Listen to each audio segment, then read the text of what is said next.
1. ओशो का शुरुआती जीवन। 11 दिसंबर 1931 को मध्य प्रदेश के कुचवाड़ा में उनका जन्म हुआ था। जन्म के वक्त उनका नाम चंद्रमोहन जैन था। बचपन से ही उन्हें दर्शन में रुचि पैदा हो गई। ऐसा उन्होंने अपनी किताब ग्लिप्सन्स ऑनफर्ड माई गोल्डन चाइल्डहुड में लिखा है। उन्होंने अपनी पढ़ाई जबलपुर में पूरी की और बाद में वो जबलपुर यूनिवर्सिटी में लेक्चरर के तौर पर काम करने लगे। उन्होंने अलग अलग धर्म और विचारधारा पर देश भर में प्रवचन देना शुरू किया। प्रवचन के साथ ध्यान शिविर भी आयोजित करना शुरू कर दिया। शुरुआती दौर में उन्हें आचार्य रजनीश के तौर पर जाना जाता था। नौकरी छोड़ने के बाद उन्होंने नवसन्यास आंदोलन की शुरुआत की।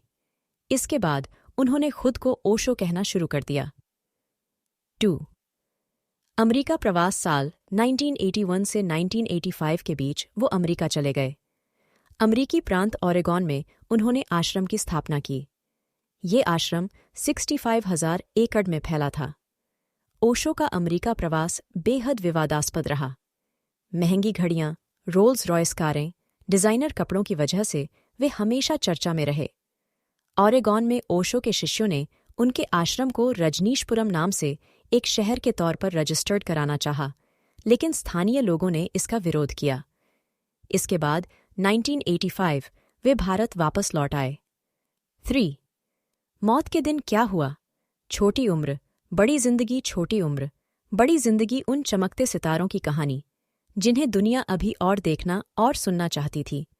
ओशो की मौत पर हु किल्ड ओशो टाइटल से किताब लिखने वाले अभय वैद्य का कहते हैं, 19 जनवरी 1990 को ओशो आश्रम से डॉक्टर गोकुल गोकानी को फोन आया। उनको कहा गया कि आपका लेटर हेड और इमरजेंसी किट लेकर आएं। डॉक्टर गोकुल गोकानी ने अपने हलफनामे में लिखा है, वहां मैं करीब 2 बजे पहुंचा। उनके शिष्यों ने बताया कि ओशो देह त्याग कर रहे हैं, आप उन्हें बचा लीजिए, लेकिन मुझे उनके पास जाने नहीं दिया गया। कई घंटों तक आश्रम में टहलते रहने के बाद मुझे उनकी मौत की जानकारी दी गई और कहा गया कि डेथ सर्टिफिकेट जारी कर दें। डॉक्टर गोकुल ओशो की मौत की टाइमिंग को लेकर भी सवाल खड़े करते हैं। डॉक्टर ने अपने हलफनामे में ये भी दावा किया है कि ओशो के शिष्यों ने उन्हें मौत की वजह दिल का दौरा लिखने के लिए दबाव डाला।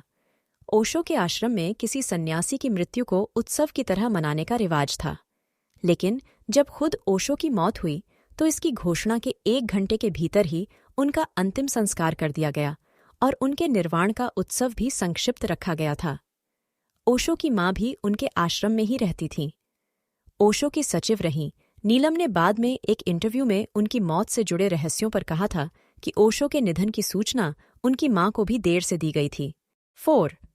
ओशो की वसीयत। योगेश ठक्कर का दावा है कि उनके आश्रम की संपत्ति हजारों करोड़ रुपये है और किताबों और अन्य चीजों से करीब 100 करोड़ रुपये रॉयल्टी मिलती है। ओशो की विरासत पर ओशो इंटरनेशनल का नियंत्रण है। ओशो इंटरनेशनल की दलील है कि उन्हें ओशो की विरासत वसीयत से मिली है। योगेश ठक्कर का दावा है कि ओशो इंटरनेशनल जिस वसीयत का हवाला दे रहा है वो फर्जी है। हालांकि ओशो इंटरनेशनल पर लगे आरोपों का खंडन उनकी शिष्या अमृत साधना करती है। वे इन आरोपों को झूठ करार देती हैं। 5. ओशो पर ट्रेडमार्क। ओशो इंटरनेशनल ने यूरोप में ओशो नाम का ट्रेडमार्क ले रखा है। इस ट्रेडमार्क को एक दूसरी संस्था ओशो लोटस कम्यून ने चुनौती दी थी।